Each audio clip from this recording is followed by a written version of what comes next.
Alors, je suis Frédérique Tilly, bronzier d'art, créateur. Mon parcours est un petit peu singulier. J'ai été pendant 12 ans chanteuse de rue. Je jouais accompagnée d'un orgue de Barbarie. Et puis, la vie étant, mon parcours professionnel a considérablement évolué. Un jour, je suis arrivée pour les besoins d'une amie sculptrice dans l'atelier d'un ciseleur sur bronze à Saint-Germain-sur-Morin qui s'appelle Julien Boisse. Et en arrivant dans cet atelier, quelque chose s'est passé dans ma vie. J'ai découvert que tous les outils qui étaient à sa disposition dans l'atelier m'étaient familiers et que je savais les utiliser. Donc Julien m'a montré les bases, c'est-à-dire qu'il m'a allumé les bouteilles de gaz et qu'il m'a montré comment on faisait une soudure. Et à la suite de ça, j'ai complètement remis ma vie en question. Et Julien m'a dit, écoute, je ne sais pas ce qui s'est passé aujourd'hui dans cet atelier, mais tu reviens quand tu veux. Du coup, je l'ai pris au mot, je suis revenue, je suis restée en apprentissage chez lui pendant près de 2 ans. Ensuite, en parallèle de mes premières créations, j'ai travaillé dans un atelier de bronzier d'art et de monteur en bronze à Coulommiers, qui s'appelait Maline Concept. Là, nous avons travaillé pour des décorateurs de renom comme Jacques Garcia. Puis au bout de 4 ans et demi d'apprentissage, je me suis sentie prête à ouvrir mon propre atelier. J'ai été dans ce projet accompagnée par toute une équipe de gens adorables qui se sont cotisés pour que j'achète de l'outillage, qui m'ont offert un établi extraordinaire. Sur mon établi trône ma partie forge, indispensable pour travailler mon métal. Et cette forge, elle est constituée d'une plaque qui vient du démantèlement du four de la pâtisserie, parce que l'espace dans lequel je travaille aujourd'hui est une ancienne pâtisserie. Les autres pierres, qui sont aussi des pierres réfractaires, mais en plus petite taille, proviennent de l'atelier de Coulommiers dans lequel j'ai travaillé pendant longtemps.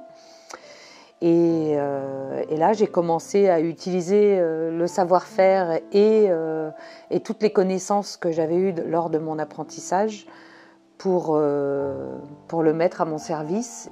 J'ai pensé mon atelier de telle manière qu'il puisse accueillir de la clientèle, qu'il puisse me servir de showroom et d'espace de vente.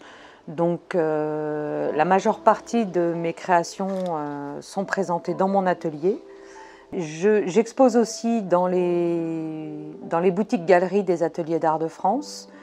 J'ai, après de nombreuses démarches, réussi aussi à être représentée dans différentes boutiques à Paris, en Seine-et-Marne et à Saint-Pierre-et-Miquelon. Je développe aussi mon approche des galeries et de la clientèle sur des salons nationaux et internationaux comme le Carrousel des métiers d'art au Louvre. Je suis née à Fontainebleau.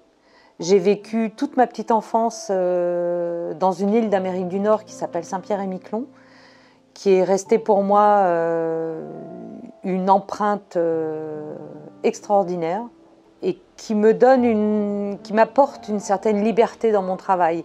Je pense aussi que, étant presque autodidacte, ça me donne une ouverture d'esprit et un regard sur mon travail et sur la création qui me permet d'avoir une identité très forte. Je refuse d'entrer dans un style fermé.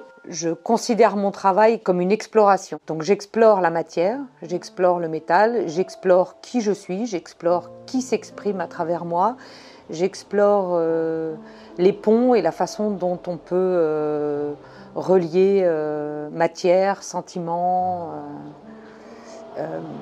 engagement sociétal, engagement philosophique, engagement presque politique sur certaines créations.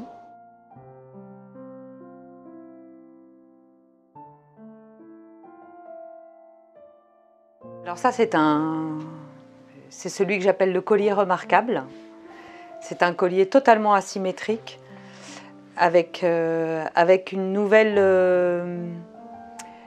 surface avec laquelle je travaille, qui est le treillis en laiton, et que j'essaye de mettre en œuvre, que je mets en œuvre.